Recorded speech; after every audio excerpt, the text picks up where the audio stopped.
Thank you very much for coming together this morning. I think it's a very exciting day for West Kentucky, and particularly for this part of West Kentucky. First, let me start off by saying that, as you all know, I'm the first governor from Western Kentucky in over 30 years. And when I ran for this office last year, I looked every one of you in the eye, and I made you a promise. I promised you that if I won this office, that while I was here, that West Kentucky was going to have a seat at the table again and was going to once again get its fair share of attention from Frankfurt. And since day one I've been in office, I want you to know that we're working very hard to keep that commitment, to keep that promise. Part of why we're here today is to continue to keep that promise. We have tremendous potential in West Kentucky. You know, I've been, I think, here in Hopkinsville and Christian County so much, the judge told me this morning I could register to vote. Right. So I can also do that in most of the other counties, if they'll let me do that. But West Kentucky is my home, just as it's your home. We have tremendous potential. This announcement is going to help us continue to develop that potential. You know, back during my State of the Commonwealth address, I outlined both a vision and a challenge. Kentucky needs to continue to become a state that not only where things are made, but also where ideas, where technology, where inventions are developed, and where creativity and innovation are fostered. We must develop a highly skilled, well-trained workforce to meet the needs of the global economy. And today's announcement moves Kentucky and this area closer to attaining those goals. The West Kentucky Workforce Investment Board recently has received a $250,000 regional innovation grant from the U.S. Department of Labor. This grant is designed to have the areas of workforce and economic development collaborate to identify what should be the region's next strategy to achieve economic competitiveness. As has been mentioned, it affects the 9 counties of Kentucky's Pennyrile region and Clarksville, Montgomery County in northwestern Tennessee. It is the first of its kind to be awarded by the Department of Labor's 3rd region. In the end, pursuant to this grant, a strategic and transformative regional plan will be developed, which will bring a fresh approach to education, jobs creation, and economic growth opportunities. This region already has a strong foundation from which to work. There are opportunities in the energy field, as we all know, because of the West Kentucky coal fields, because of the alternative fuels business. We already have an ethanol facility here in Hopkinsville.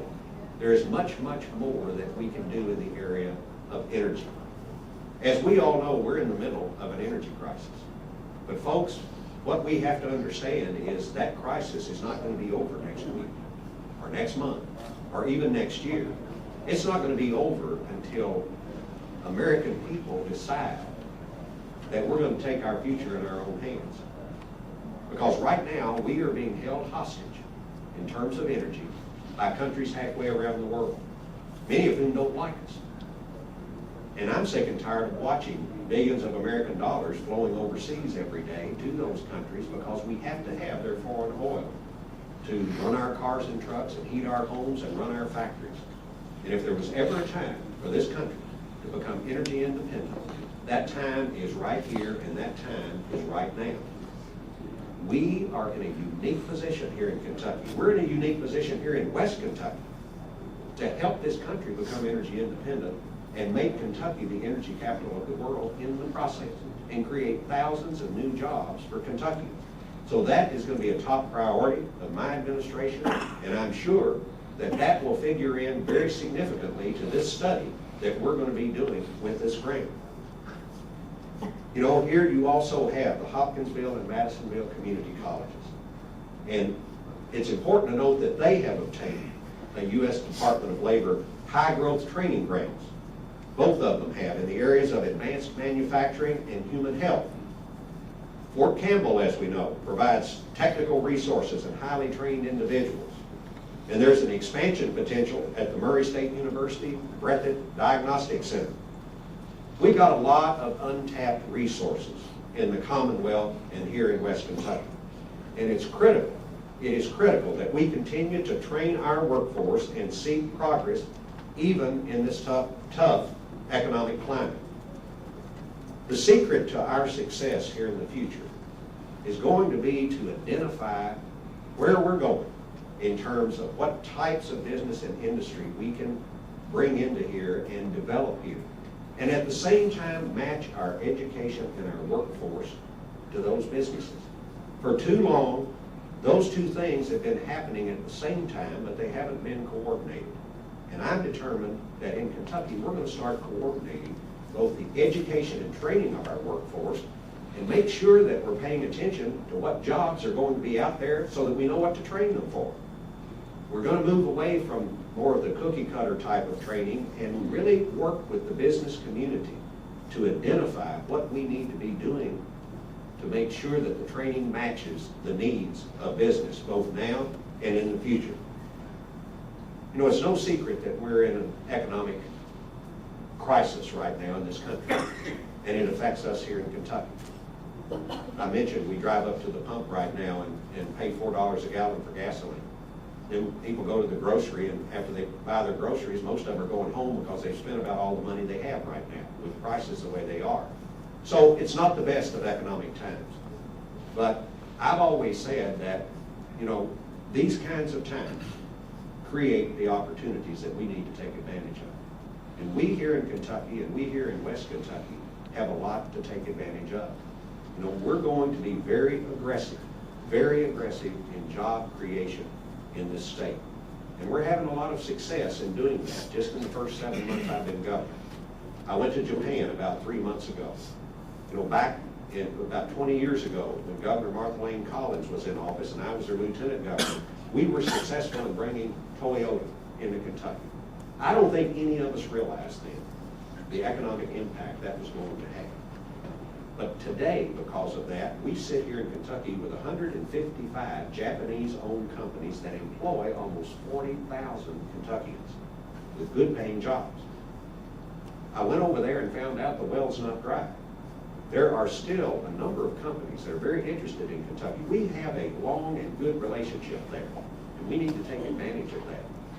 We signed up 2 companies. We made 2 deals while we were there that will be coming to Kentucky in the next few months that we will be announcing, creating new jobs in this state. And there's more to come there. Right after I got back, I went to San Diego to the International Biotechnology Conference. Now you say, wait a minute, you mentioned Kentucky and biotechnology in the same breath? Yes, I did, and I'm proud to tell you that I did because we are a well-kept secret in the biotechnology field. Obviously, our universities have a lot going on in that area.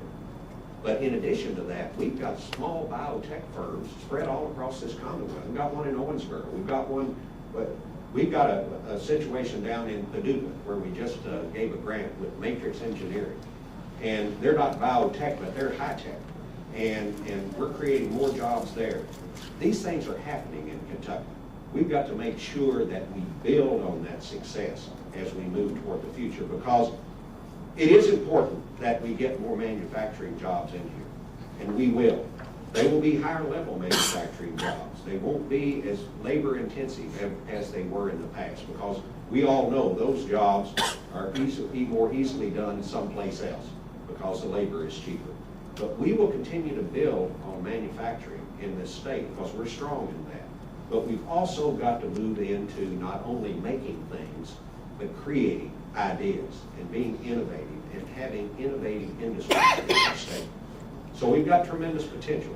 And I think this grant, I know that this grant and working with the Workforce Development Board, the AD, the community colleges, everybody coming together, we're going to be able to do some long-range strategic planning for this region that's going to pay off, because it's going to help us then plan all of the rest of the moves we need to make. And it's there to be made, folks. So I'm very excited about this. I want to congratulate the Workforce Development Board, the Ad District, all of the folks that have done so much to bring this about. Now let's take this and let's build on it for the future of West Kentucky. Thank you all very much.